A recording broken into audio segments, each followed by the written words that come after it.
Perfect Dream takes away with the lead. But here's Hurricane Lane to take over up the lead. Hurricane Lane goes to the front. Perfect Dream to the outside in second. Very busy. And sticking to the inside, picks up that second spot now. Perfect Dream is back running it forward. Storm Cloud comes away racing in the position. And then come back to, that's Case Knights and Victoria as they look to let the front turn right. Hurricane Lane being confronted by Royal Flight here. And they hook up getting into the far turn. Royal Flight to the outside. Hurricane Lane has the rail.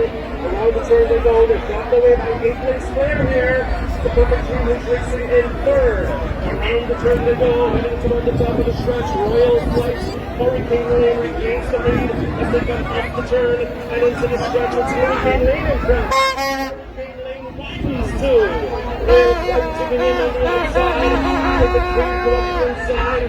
Comes back to Case Knights who's running in fourth. But it's all Hurricane Lane here. Hurricane Lane has double slip.